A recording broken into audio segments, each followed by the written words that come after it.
Imagine you're a sailor, and when the wind blows, you can either let it thrash you about, or you can adjust your sails and navigate a steady course. Here's the truth. The wind will always blow in your career, your relationships, in your life. And as entrepreneur Sarah Blakely says, the measure of true success is how good you are at navigating the ever-changing winds. The key to managing life's challenges isn't changing the world outside. It's learning to control the world inside. The truth is, most people live through their five senses: what they see, hear, taste, touch, and smell. Now, your sensory factors are extraordinary. They allow you to experience the world. For example, you're able to engage with this video through sight and sound. But if you're not discerning, it can mean the outside world is your boss. You react to everything. In this video, I'll introduce you to your 6 intellectual faculties, also known as your higher mental faculties. These are extraordinary mental gifts you were born with that allow you to respond with intention and take charge of your life so that you are the boss of you, regardless of what is happening in the outside world. I first learned about these from Bob Proctor and Mary Morrissey years ago in their program called Into Your Genius. As a result of training myself to use my higher mental faculties, I am more disciplined, dedicated, focused, more happy, and more in charge of my life than ever before. So I encourage you to really pay attention. And please stay until the end, because I'll share an opportunity to join my weekly newsletter and get exclusive mindset and career tips. I'm Stephanie Hessler,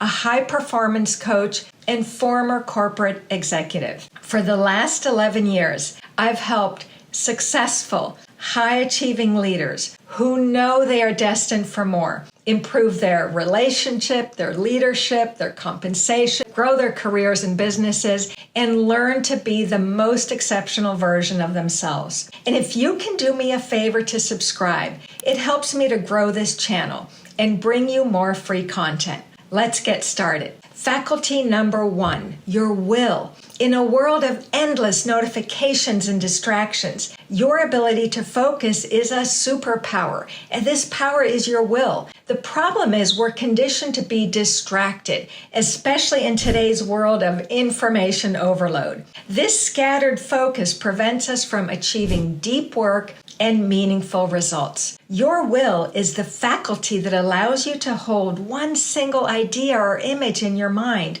and protect yourself from outside distractions. For example, a 5-minute visualization technique is something I teach my clients. For 5 minutes, hold a clear picture of a desired outcome in your mind, almost like watching a movie on the screen of your mind, and you're in it. When your mind wanders, use your will to bring it back. This is mental weightlifting. You're building the muscle of your will. And there's another benefit. You're impressing those images of your goals into your subconscious mind and create a program for the future you want. Faculty number 2, your imagination. Every single man-made object you see around you was created twice. First as an idea, and then in reality. Your imagination is not about idle daydreaming. It's a workshop for creation. Napoleon Hill, who wrote the best-selling personal growth book, Think and Grow Rich, referred to the imagination as the workshop of the mind. J.K. Rowling activated the higher mental faculty of imagination to change her life and the world. When she was a single mother living on welfare, she began writing the Harry Potter series from a world she imagined in her mind. Despite her difficult circumstances, she used the power of imagination. According to Forbes, that vision of the Harry Potter series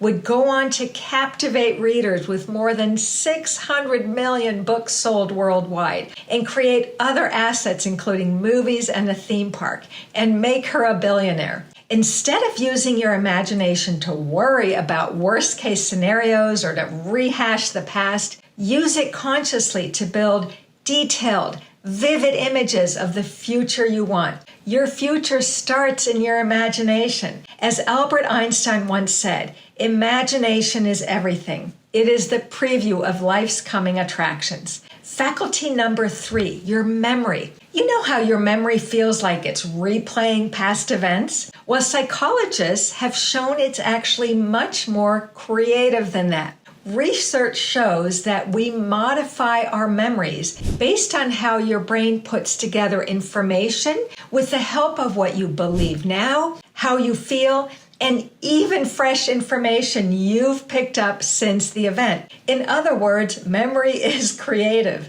Memories can be changed. So you are not bound by your past. You can change your relationship with it in order to support the future you want. The solution is what spiritual teacher Neville Goddard referred to as the pruning shears of revision, a simple practice of mentally revisiting and reframing past events in your imagination to change their emotional impact and reshape your future. So mentally revisit a negative memory, but reimagine it to produce a positive outcome. This reframes its emotional power over you, and it allows you to reimagine your past to support the future you want. Basketball superstar Michael Jordan once revealed that he missed more than 9,000 shots in his career. He lost almost 300 games. 26 times he was trusted to take the game-winning shot and missed. But instead of letting those memories define him, he used them as fuel. He said, "I've failed over and over and over again in my life, and that is why I succeed." When I work with clients, executives, and business leaders, we work together to revise experiences they remember as negative or as liabilities and reframe them as assets. These revisions are vital for showing up more effectively, like in interviews or meetings. Faculty number 4, perception. An event itself has no power. Its power comes from the meaning you give it. Your point of view gives it meaning. As Shakespeare wrote in Hamlet, "Nothing is good or bad, but thinking makes it so." Most problems are mental in nature. They are perception problems. When you change your perception, the problem itself changes. The solution is, when faced with what you might initially perceive as a bad situation, force yourself to find at least one other point of view. Now I accept that challenges are part of life. And as difficult as they can be sometimes, challenges are opportunities to continue to grow and push me to be better. That's a point of view that's absolutely changed my life for the better. Have you ever had a gut feeling or a sudden flash of inspiration that came out of nowhere? That's not random. It's your intuition, your internal guidance system. Albert Einstein once said, "The intuitive mind is a sacred gift, and the rational mind is a faithful servant." We have created a society that honors the servant and has forgotten the gift. In 1983, Howard Schultz, while traveling in Milan, Italy, observed the warmth and vitality of Italian espresso bars and understood that Starbucks could be much more than a coffee bean wholesaler. That intuition led him to envision a new model and launch Starbucks as a chain of coffee houses. The solution for you is to practice quieting your analytical mind through meditation or spending time in nature.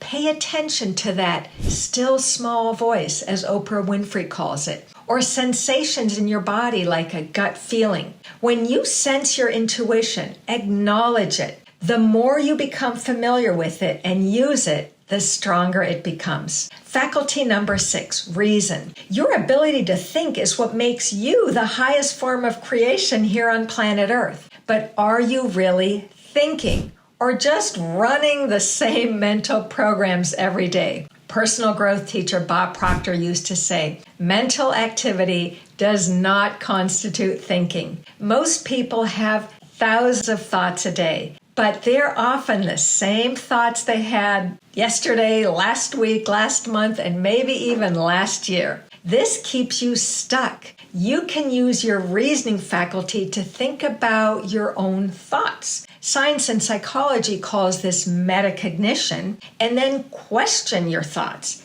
and choose new ones. In the book, Working with the Law, Raymond Hollowell explained, man's problem then is to direct his power of thinking into constructive channels of expression. It's a scientific fact that no power can act without producing some kind of an effect. And by merely thinking, we are constantly producing effects. The solution is to become an observer of your thoughts. Ask yourself, does this thought serve me? Is it moving me toward my goal? Is it going to produce the effect I want? And direct your power of thinking constructively. Use your reasoning faculty to originate a better new thought and replace the negative one. Today, we've covered your 6 incredible higher faculties: will, imagination, memory, perception, intuition, and reason. These are mental tools that give the power back to you. You're the boss of you, regardless of what's happening in the outside world.